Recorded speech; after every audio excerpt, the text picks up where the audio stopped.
자, 오늘은 부수이액 돼지머리 두에 대해서 시작하도록 하겠습니다. 보시는 바와 같이 돼지머리 두는 음이 두로 나오는데 머리라는 뜻이에요. 머리 두자를 정확하게는 돼지 해자에 요 머리 부분만 땄어요. 실은 이걸 금문으로 보면요, 새 을자 두 개가 이렇게 붙어가지고 나타나는 거래요. 이렇게 여기 길게 내려오면 진면자도 되는데 짧게 된 글이 돼지머리 두예요. 그래서 돼지머리 두나 진면자나 의미가 같습니다. 고대에는 이 두 글자가 서로가 반체자일 가능성이 굉장히 높습니다. 그래서 진면자의 축소가 이게 길면 진면자고요, 여기 짧으면 돼지머리 두가 돼가 지금 문자의 흔적으로 남아 있습니다. 옥패를 먼저 찾아보면 뭐가 나오냐면요, 아마 망할망자부터 먼저 나올 겁니다. 돼지머리도 적고 새을자를 딱 적고, 우리는 이 니은자를 은폐하다 할 때 가래 숨길 은자도 되고 을도 되는 이중의 구조를 다 가지고 있죠. 자, 이 망자는 우리 지금 망하다고 했을 때는 근문에서는 정확하게 새 을자와 숨길 은자 사이에 들어갈 입자를 이렇게 딱 적어놨어요. 요 글자입니다. 요 망자라는 것은 도가니에 들어있는 샘물을 연금술에서 거푸집 속에 다 부어가지고 더 이상 부을 샘물이 없는 상태는 말이에요. 가득 찼다는 뜻도 됩니다. 이 망은. 그래서 우리는 이 다할 갈자가 더 이상 안에 채울 내용이 없을 정도로 샘물을 다 부어, 도가니에 있는 샘물을 다 부었을 때 이 갈이 나올 때 요 글자도 당연히 망자입니다. 그래서 이 망자는 지난 시간에도 배우다시피 우리 거물망이 있어요.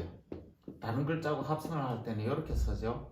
이 거물망이라고 하는 것은 이렇게 더욱더 붙여서는데, 이 망이라고 하는 것은 근문에서 다스도가 옆으로 누운 반체자라고 했어요. 거푸집 속에 샘물이 더 들어가가지고 가득 차가 더 이상 채울 공간이 없을 때 망이라고 합니다. 이 망이라고 하는 것 자체가 더 이상 속에 빈 공간이 없는 상태를 이야기합니다. 다 안에서 포획이 돼가지고 꼼짝없이 닫힌 상태를 망이라고 하죠. 빈 공간이 없는 상태를 우리는 심리적으로 표현을 할 때 우리는 더 이상 신경을 쓸 겨를이 없는 것, 잊을 망자, 망각, 황망할 망자, 바쁠 망자, 공사 다망할 때 이 망은 원래는 같은 뜻입니다.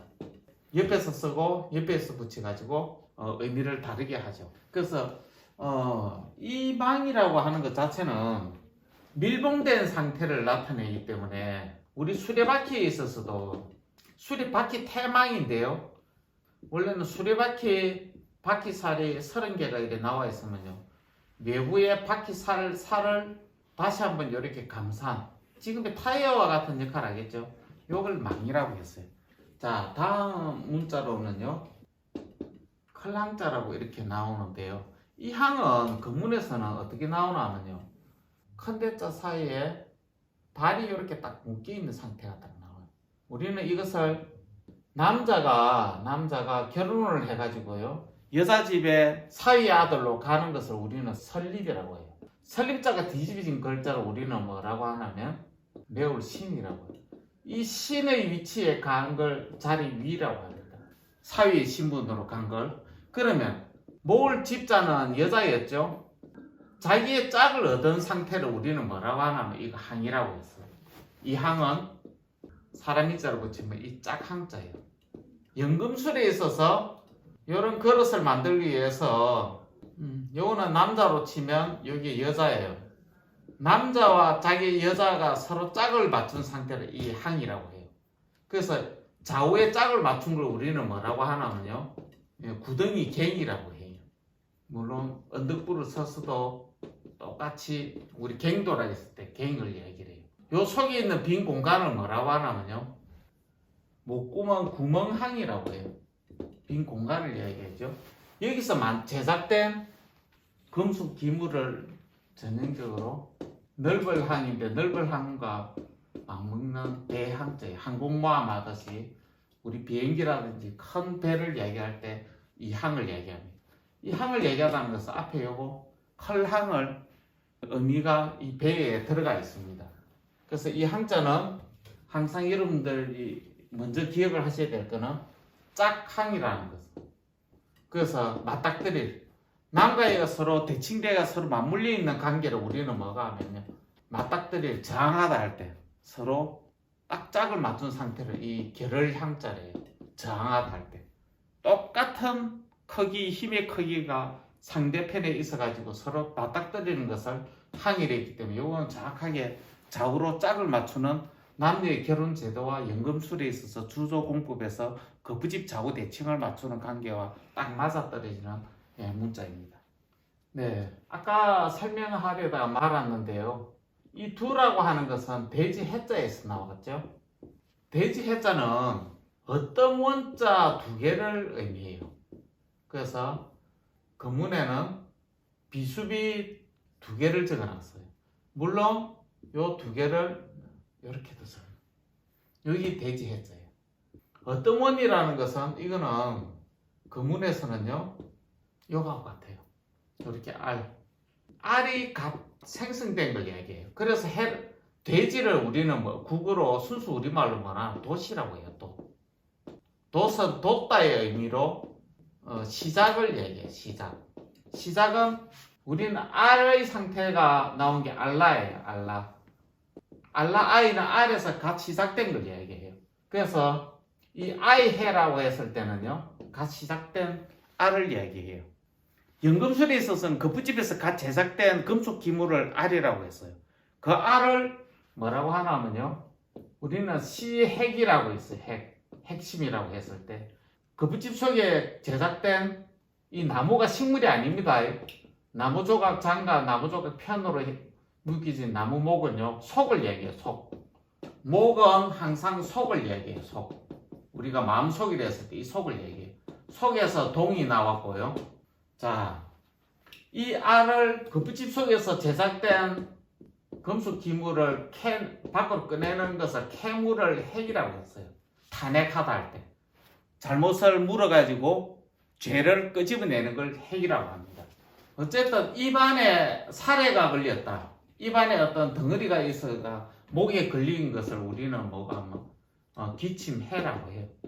이것처럼 이 해는요 금문을 통해 가지고 한자를 해석할 때 필수적으로 알아야 될 게 뭐가 하면요 이 돼지라는 뜻은 해는 고대의 반체자가 돼지 시자인데 돼지 시자 해자는요 다 이것을 얘기해요.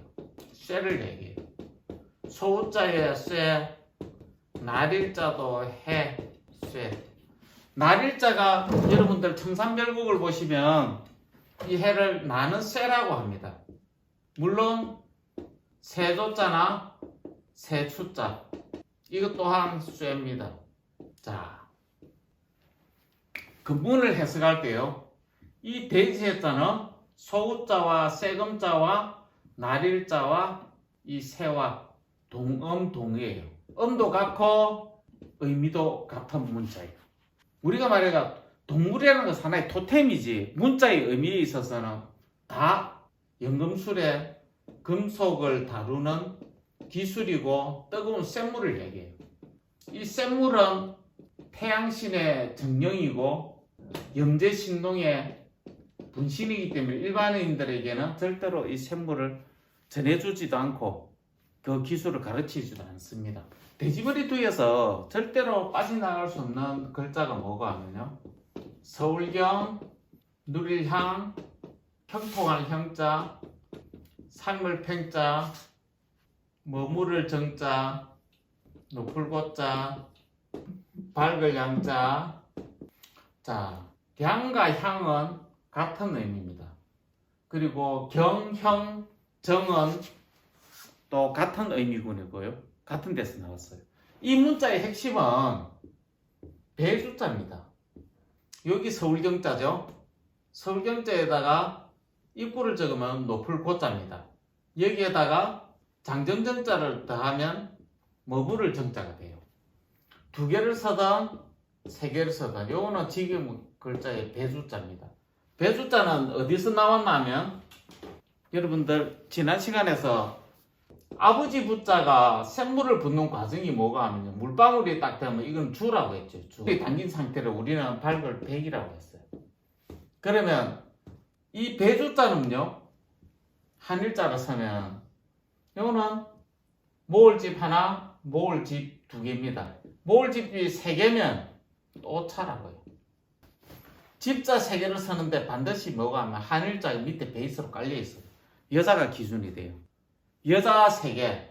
즉 다시 말해서 당연히 최고 머리 위에는 모계를 나타내는 모을 집자가 있고 또 차자가 기본으로 들어가네요. 즉 다시 말해서 이 모든 글자에 공통적으로 들어가는 문자가 또 차자입니다. 또 차자는 남자의 성기이면서도 부계 혈통을 나타내요.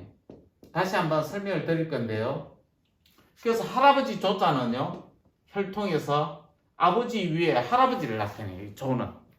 그러면 남자의 혈통이 여자를 머리에 이고 그 집안에 모셔져 있는 것, 또한 아버지와 할아버지의 신주단지인 금속 기물을 모신 장소도 되고요.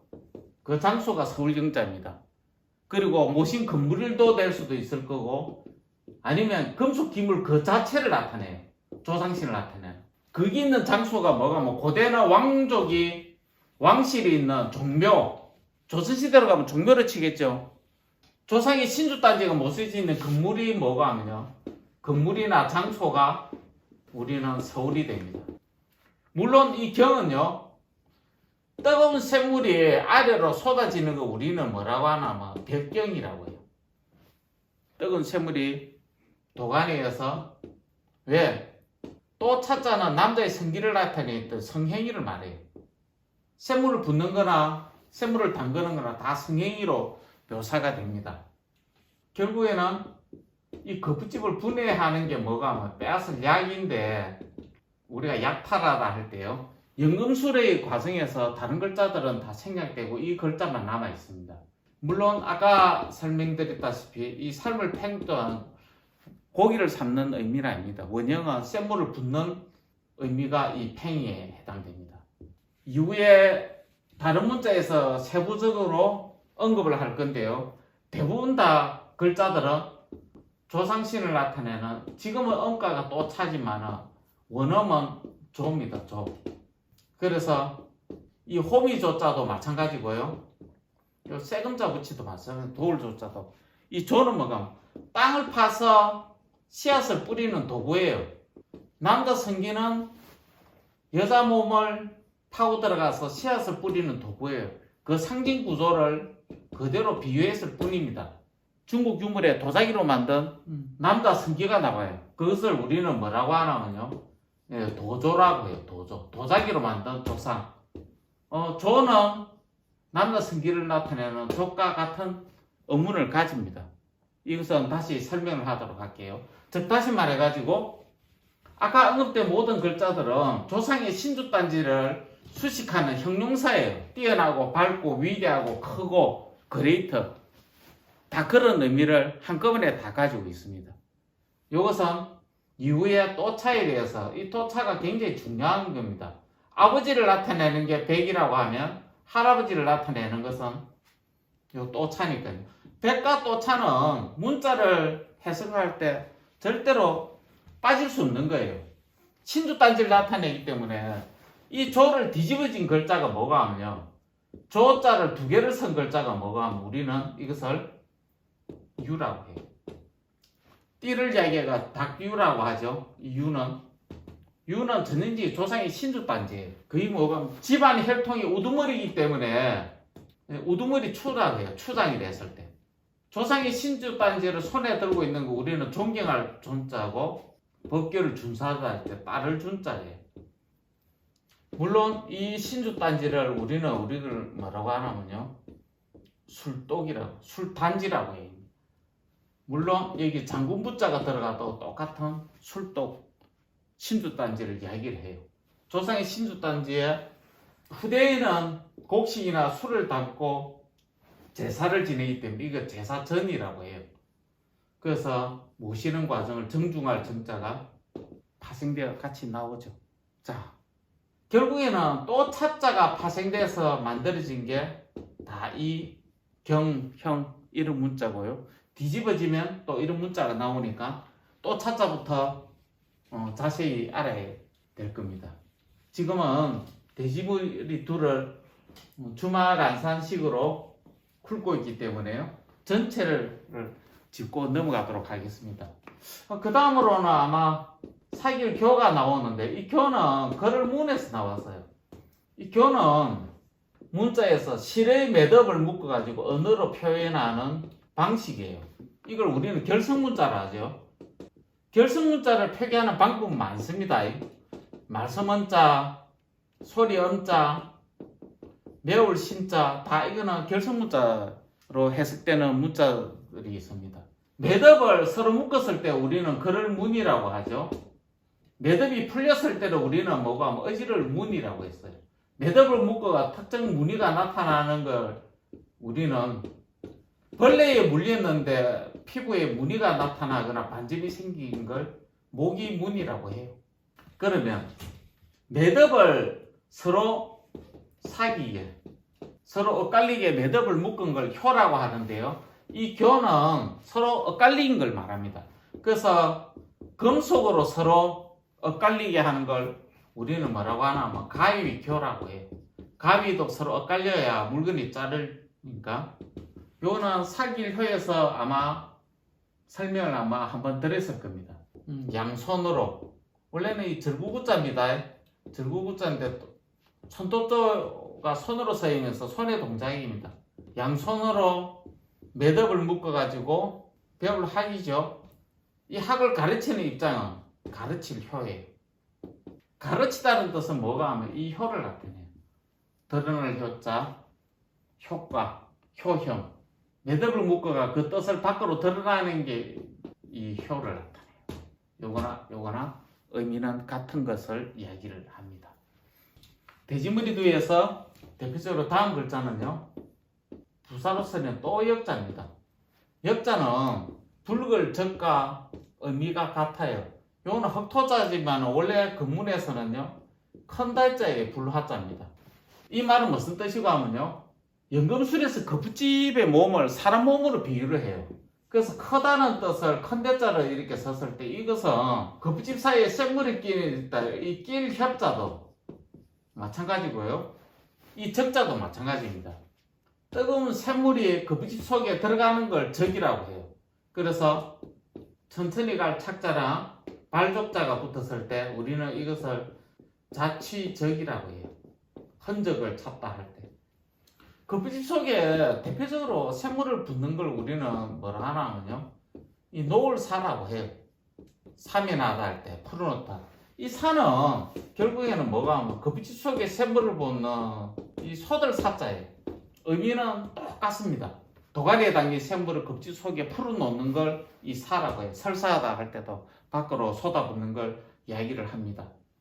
이거와 관련된 게 아마 돼지머리 뒤에다가 불화자를 쓰고 저녁석을 썼을 때 우리 이거 밤야자로 요 글자가 줄어들어 가지고 이렇게 돼 있죠. 안에 우리는 디지올 치자를 쓰지만 의미는 똑같습니다.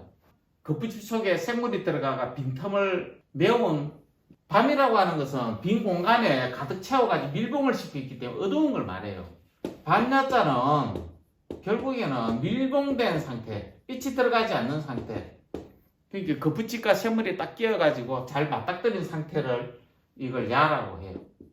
안에 속이 어둡기 때문에. 그래서 동작을 나타내는 손수를 붙이면 낄 액자가 되고 우리 몸에서 몸 좌우를 사이에 끼어 있는 게 우리는 뭐라 하면 겨드랑이 액이라고 해.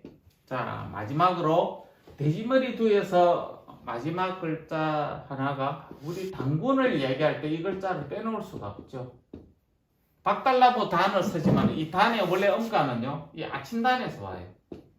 해가 갓 시작된, 알이 갓 시작된 이 단에서 나와요. 그러면 돼지머리 두에 돌해자가 있는 이걸 뭐 품이라고 해요.